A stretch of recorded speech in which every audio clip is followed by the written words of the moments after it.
Hello, everyone. We are just getting started. We got about a minute and we'll truly kick us off. But myself and Jack and Adam here have been having some fun as we've been commenting on Adam's axes behind him. And definitely some stories, but it's not the stories that you would think. There's no axe murdering. It's true. It's pretty cool, Adam. I like the story you have for a cut above the rest. Cut above the rest. I think it is great. I would like it if it got increasingly more aggressive each week, like maybe chainsaws next week, shotgun the week after. It could get really interesting for all of us. We keep it medieval, Jack. We keep things medieval. Just a mace. I love it. Well, we are right on the dot here, 11 o'clock Eastern time. So I'm going to kick us off because I know we got a full pack 30 minutes here to kind of get started.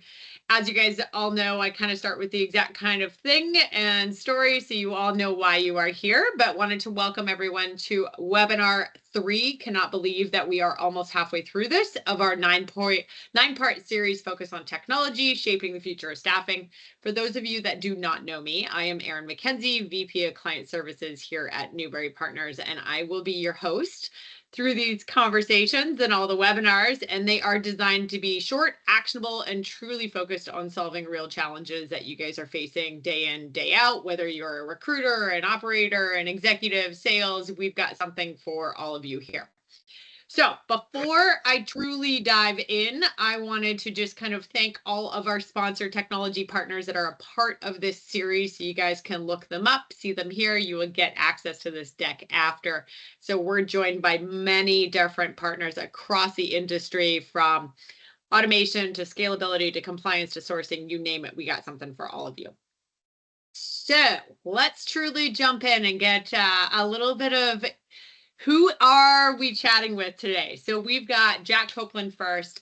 Jack Copeland is the CEO of Staffing Future, which is a company that provides website, lead generation, submission software for staffing and recruiting firms. For those of you that do not know, which was new to me, Jack was actually one of the few that has been born into the staffing industry. His parents ran an oil and gas recruitment firm. So definitely no surprise that he has spent most of his life, as we've defined, truly in staffing and technology. And he originally started over at Broadbean and helped them kind of scale across 4 different countries, and then relocated to California. You will realize when he starts chatting based on his accent, he is not originally from California, but since then he really kind of started Staffing Future and drove the digital solutions for firms across the globe. So super excited to welcome Jack here. And then we also have Autumn, I'm calling you Autumn now, Adam Conrad, I can't speak today. And Adam, so you guys know, is the founder of Great Recruiters and also has a strong background in recruiting, has been here for 25 years, has worn probably pretty much every hat inside a staffing firm, from sourcing to leadership, you name it. But after years in the trenches, he truly left the agency to build Great Recruiters, which is a solution that helps better support the industry as a whole. So super excited about that. And today he's truly focused on helping firms elevate their people, improve performance, and really build brands that candidates and clients can trust, which is one of our themes today, is trust. So we're going to dive in. We're going to chat about visibility, trust, and action will be our 3 kind of key things, and how firms are using their digital footprint and real-time feedback to truly win more business and attract top talent. So super excited for you guys to join us here. So very excited. Okay, so let's really truly dive in and get in here. So let's start with kind of the people first, your digital presence. So candidates and clients, and I'll go through these kind of agenda items and kind of start on this first section here. But when we think about this, candidates and clients form their first impression before they even talk to you. They're going to your website, they're looking you up, they're trying to see what this is. So how do we make sure that impressions build confidence and drives actions? So Jack, I'm going to start with you. When you look at like a staffing firm's website today, because I mean, this is kind of where you're at, what's the biggest gaps that you're seing in their digital footprint? Pretty good question. So you see obviously like just different levels for different websites, and it's very clear when people aren't sort of prioritizing it. And I understand why, if it's not a revenue driver, but it tends to not be a revenue driver unless you put that time and energy in it. So I think the biggest thing that we still see in the industry with all sorts of sites is that the website's almost like a business card or like a brochure site. It almost just exists so that people that are doing business with the company in different ways can just go to the website and be like, yeah, they're real, they're legit.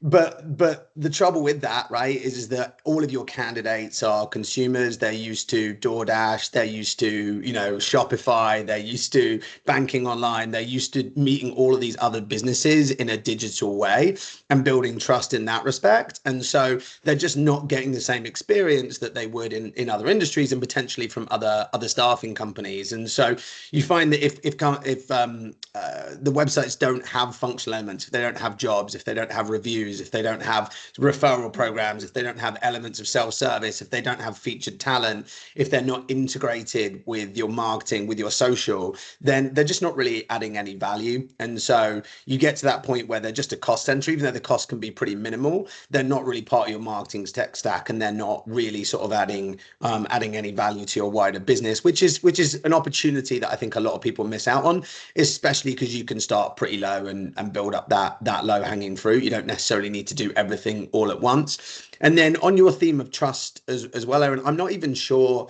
that the sort of goal that people had just to be like, yeah, we are who we say we are and we are where we say we are, even really works in today's world, right? Like 5 years ago, it probably did. 10 years ago, it definitely did, just to kind of put maybe a picture of you on a website and make it look shiny because people wouldn't bother. But these days, right, everything from fraud to startup companies are able to position themselves so sort of dramatically in a dramatically advanced way through, offshore resource and AI, that I'm not even sure just having a brochure site really proves anything anymore anyway, if that makes sense.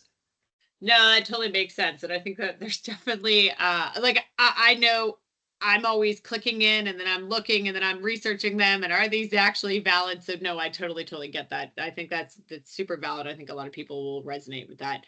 And Adam, I mean, if I'm flip this over to you from a trust, which is also trust of is this actual website real? But if we think about online reviews and we think about the candidate feedback and shaping how, let me actually rephrase this. So how would you say actually online reviews and candidate feedback is truly shaping a firm's like credibility and their reputation online? Because this is kind of where you are, your bread and butter on this front.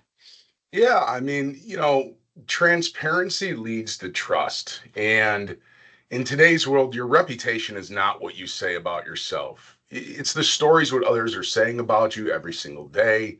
In today's world, that story lives online and it shapes perceptions before you even speak to somebody. So, as you mentioned, many times they're doing research before they even actually get to the website.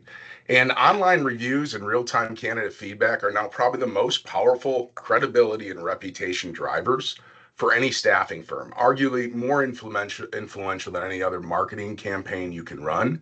And you want your reviews everywhere. And so the biggest thing is what the impact they're having is they're shaping first impressions. Right, as you mentioned, going out and doing research. Where are they researching? They're probably Googling your name, Googling your company's name. They're checking you out on LinkedIn. What is the story that's being told? And when you have a process in place to allow you, to enable you in the platform to collect these reviews and get them everywhere, your reviews and ratings are often going to be the first interaction they see. And so we want those to be the positive stories that want them to then take that next step, go to the website. Online reviews, they provide that instant social proof. They're fresh, authentic reviews. They immediately validate what you deliver. And what people are reading is those reviews, and then they're reading your website. They're saying, do these reviews, and what they're saying on their website is their alignment. And the fact that you go through and collect reviews, and you can see places that do a batch review campaign, right? They got a bunch of reviews for a short period of time. You want to show that you're open and engaged, that you're getting feedback all the time. So a steady stream of reviews signals that you actively seek feedback, not just on the people you have success, but you give that open door to everybody.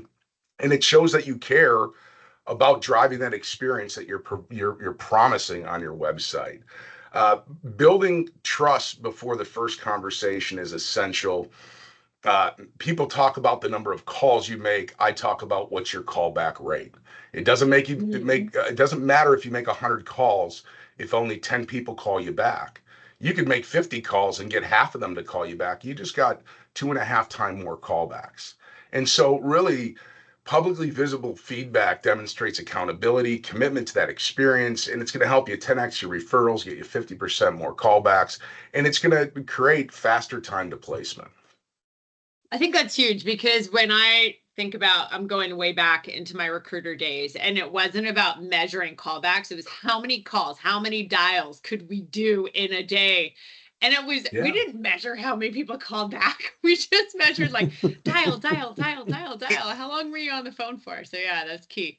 And it's a very transactional way of just throw more numbers at it. And most likely the candidates that weren't a fit for you, you probably had nothing in place to nurture them, to care for them, to see what their experience. They just got tossed to the side. And so it was that numbers game. And we know now it's not about the numbers game. It's about curating networks of people who trust you, who want to follow you, who want to stay with you. And we want to use that influence. And so to me, a great recruiter is going to have a much higher callback rate than a junior or somebody who's not doing great, because the reality is their reputation is the leading factor why they're getting that call back. It's trust. It's very easy.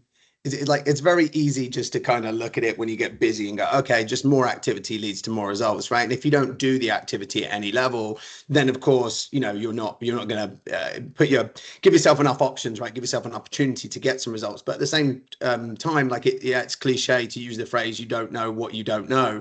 But the reality is like I said, if you think about the way that you shop in every other walk of life, you know, when you want to go to a nice restaurant, you might go on Yelp, you might look at the food, you might check out the menu, you might, you know, wait until someone tells you that they had a really positive experience, and that's what makes your mind up, right? Not just kind of being inundated with a logo everywhere, right? So I think definitely going through that whole experience and thinking about, okay, if I was thinking about working with my staffing and recruiting firm, if I was thinking about being a candidate, if I was thinking about being a client, and if I went to their LinkedIn just to sort of see who they were and if they were legit, if I went to their website, would I find, you know, talent that represents their market showcased on their website, whether it's through case studies of success or opportunity that's available? Would I find jobs that actually fit my market to show that other companies are working with them? Would I see relevant logos? Would I see relevant reviews? Would I see functional elements? Would I start to build a subconscious story that's telling me that this organization is the right fit for me? Or are we genuinely thinking that we're just going to send them, you know, one email again and again and again and again? They're going to read it, they're going to trust everything we do, and they're going to call us back. And so I think that's the piece that people sometimes miss, is they don't think to shop their own business the way that they would shop someone else's business. And realistically, especially for candidates, it's really not that different to anything else that you do as a consumer, right? So it's just very easy, both on the business to business side, if you're a business leader or a business owner, and on the candidate side, as you're a consumer, which everybody is, to start putting yourself in that mindset. You have to look at the talent attraction ecosystem, and there's a lot of point solutions that all point and do one thing, but very few are interconnecting it to actually make that experience. And we'll dig more into that, but I think you're 100% right. It's like, how do I curate that experience from first impression to I'm engaging with a recruiter? At any point in time, it doesn't match what's being said. You're going to lose trust quickly. Totally couldn't agree with you guys more. I mean, pretty much for the audience, if I'm summarizing this, I mean, without strong branding, strong visibility into the experience, people are already behind. Like, check out your own websites, check where you're at. So this kind of like brings us in a good segue into our next one. So what happens after the click? Like, where are we at when we're talking about real feedback, real time trust? Like, and to your point, Adam, before, you can't really improve what you don't measure when you're thinking about those callbacks. So connection today is truly more important. As you said, it's about it's more important than that outreach. It's about that response back, and response really starts with that real-time insight. And I've seen that, like, really strong firms aren't waiting for what people all call QBRs and I call SBRs, because I like to think of it as a strategic business review, but they're really kind of learning from feedback in real time and Mhm. acting on it. So, Yeah. Adam, for you, how are leading firms using like real time feedback to drive their internal accountability and truly improve recruiter or client performance internally? It needs to really be real time. I mean, I was thinking about the sports analogy. Imagine going to a sports game and it's silent. The fans aren't providing any feedback. A big touchdown was scored. A half court shot at halftime. Can you imagine if it was silent? Like the It'd be players need terrible. real time feedback to it, because what does real time feedback do for the players? It motivates them, it empowers, it validates they're doing good. Yeah. Can you imagine if the coaches sat on the sideline and didn't give any real-time feedback of adjustments? What I guess would be better is, okay, maybe after the game, but many firms are waiting to the end of the year to talk to the people who they placed. And it's like, how can you wait to the end of a year to go ahead? I just, in the sports analogy, I just couldn't imagine a world where real-time feedback, it's key to top performance. Yeah. And I think that 100%. relates to key for top performance for staffing firms.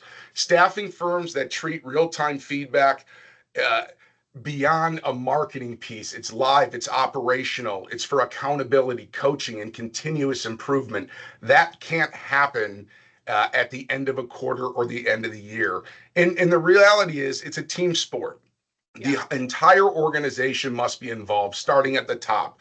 Leadership sets the tone to the culture. We're a culture of feedback, of driving great experience. We're a culture of accountability and growth. And real-time feedback does that. It helps you grow. And so it's helping to make performance visible and measurable, right? So through platforms like we have, ratings are tied to individuals. It really reveals top performers. It gives you early warning signs of those people who might be slipping. It's turning that feedback into a coaching moment. What's beautiful is when you have that real time feedback coming back to the player, very little time do they need the coach to intervene. They're hearing that feedback. They want to do a good job. They're self-correcting. We're putting a spotlight on areas of where they need to improve. But when you know you have an always on system in place, it creates a culture of accountability. Okay. Because everybody knows they're going to have a chance to get feedback provided. So everybody's going to put their best foot forward, even on their worst day. But it gives leadership the ability to, in real time, say, that is an awesome job. That exemplifies our core values. That's what we're looking to drive from an experience. So you're able to reward the right behaviors. And it's closing the loop. 100%. I mean, the big time it closes the loop. Candidates are going to talk. The question Yeah. is, are they talking to you? The worst feedback you can get is the feedback that's told behind your back, or it just shows up randomly online. Like, put the system in place so the feedback's coming to the people that can help make it better. And really, that's how you build a culture where accountability is not a meeting. It's a mindset.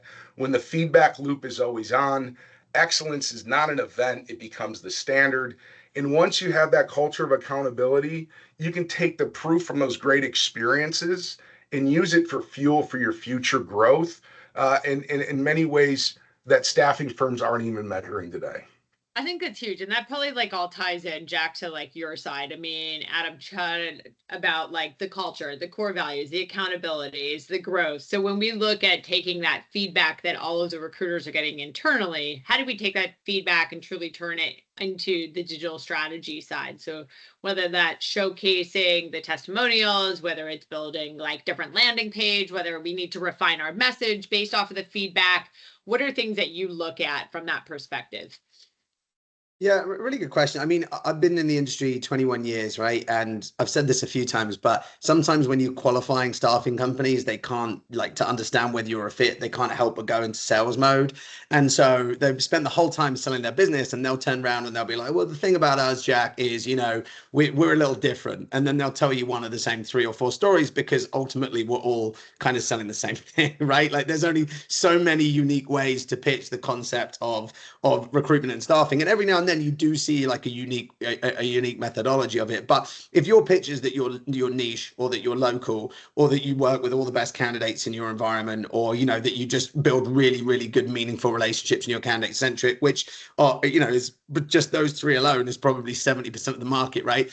Then you need to absolutely start validating that in everything that you do. You need to build an overwhelming amount of kind of validated intentional noise across your publicly available channels, across your social, across your email, across your website, that comes from a place of authenticity and sort of says, okay, this is our market, this is what we know about it. So yeah, reviews on the website, talking about great client experience, case studies, maybe video, images of people that actually, work within your business, the jobs that they have open, the experiences that people have had with them, perhaps the ability to contact them. Like, sometimes it can be a lot of work. We've had clients that want to put every member of their team on their website, right? And sometimes that's, well, I mean, I don't think we've had anyone that's got more than 1,000 team members that have done it, because that would just be impossible to manage. But we have people that had 600.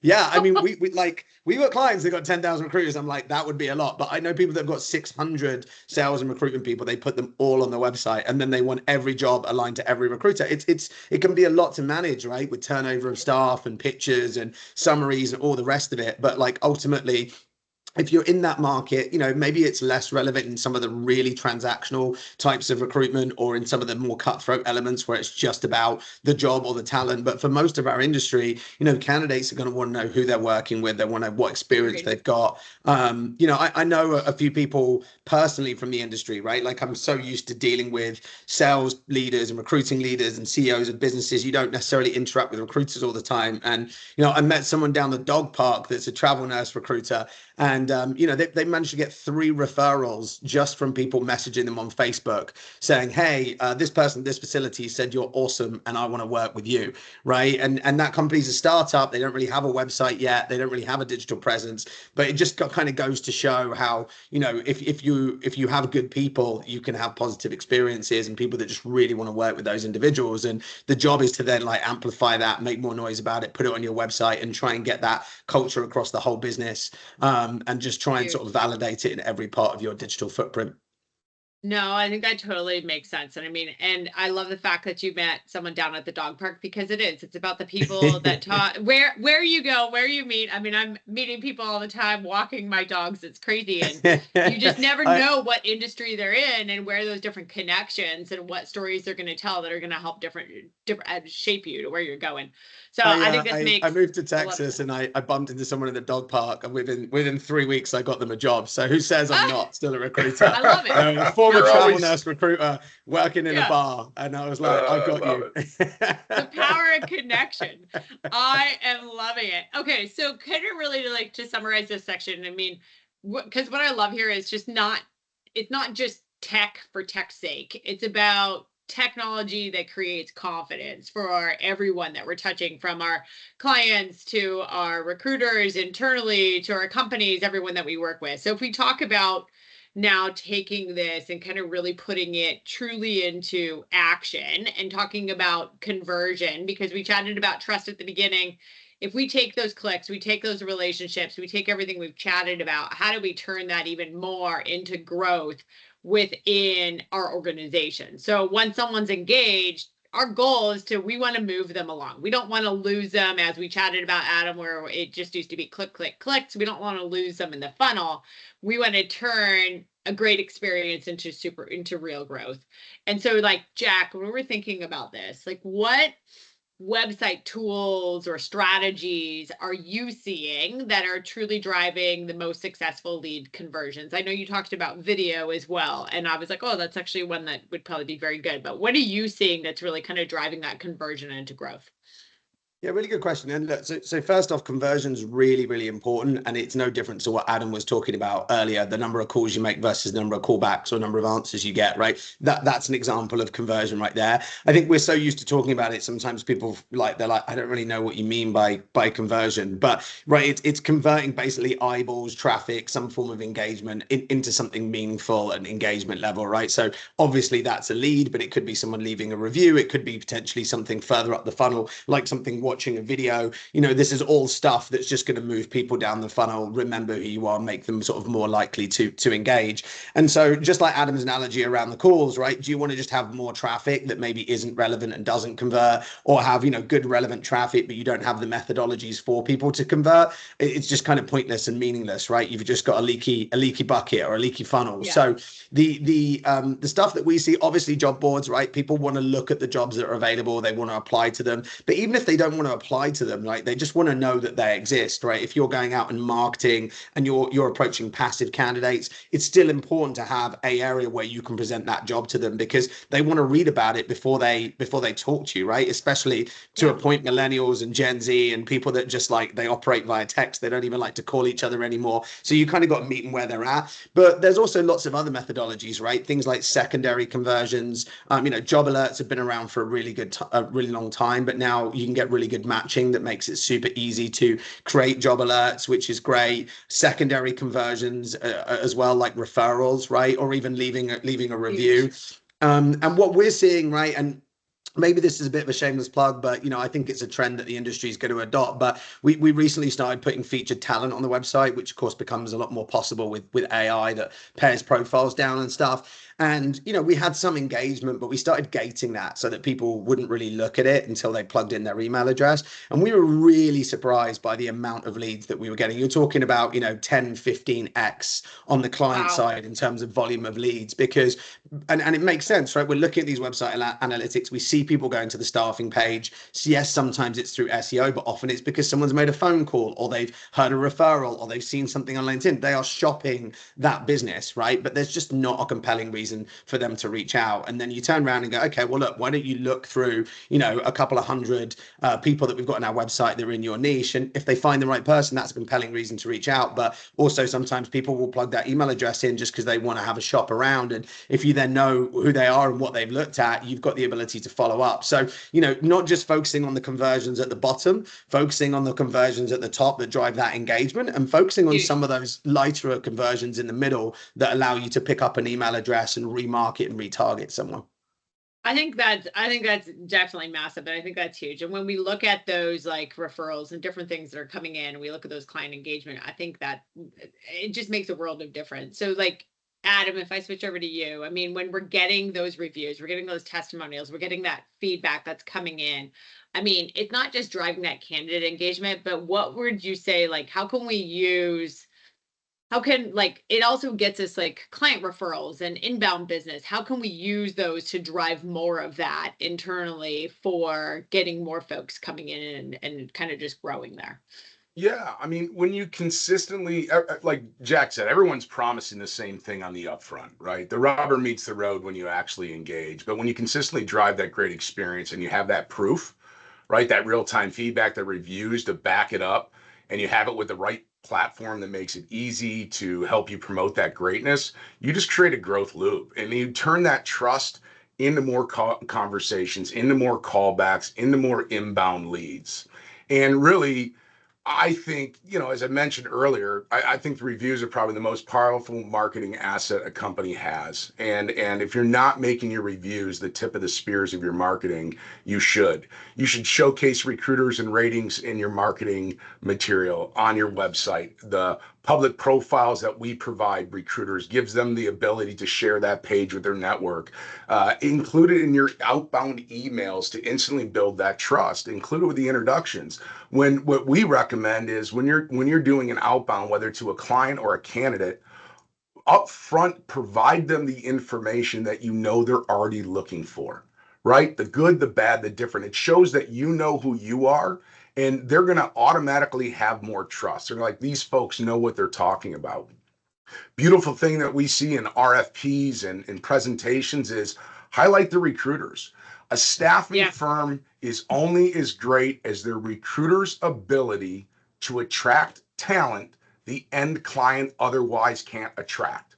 That's why they exist. If you Yeah. want to be high transaction, everybody can be high transaction. But when you're looking to fill that critical role, you want to work with a firm that has the recruiters, that has the relationships, that are able to get to level 2, level 3 candidates that are passive, that aren't looking. That's only done through relationships, and relationships are built through trust. Trust are built through helping to build reviews, creating great experiences, following up with that. I think the biggest thing is asking for referrals. Through the Yeah. review process, if you don't get a referral, it's ask the people who you share your profile with, and become an inbound lead magnet, but nurture the people that have already provided you good feedback. Many of those also Yeah. become sales leads, right? 100%. Some of my best lead sources were people I never placed. But they knew when they worked with me, they'd have a great experience. They told their friends to call me first. And many of those people eventually became hiring managers themselves. Who do you I think love their that. first call was? It's Yeah, because the you. experience is memorable. So And I'm gonna leave everyone with this because we probably got about 45 seconds here before yeah, we're wrapping up. So I mean, because it's definitely clear that like digital trust isn't about what people see, it's about how they feel after interacting with you, your brand. So one word to describe the future of staffing. Go, Jack. Let's go with you first. Axes. No, I'm just kidding. Human. I love it. I love it. And Adam, what would you say? I had 2 words. Jack took my first, and the second is transparency. I think those are huge, and I think it definitely leaves this team with so much to kind of chat about. You guys, if you have Q&A, please feel free to send it in to me, write me questions. I'll send this to you guys after. Register for our next upcoming webinars. Jack and Adam, thank you so much. Super excited for like all this content, and then you guys will see you next week with all things marketing and sales with Jeff Felicio from Allied Insights and Joey Frampus from Butler Street. So you guys, thank you for tuning in, and thanks for all of our sponsors. So thank you guys. Have a Thank great you, one. Aaron. Thanks, Appreciate it. guys. Bye. Appreciate it. Thanks, Aaron. Bye.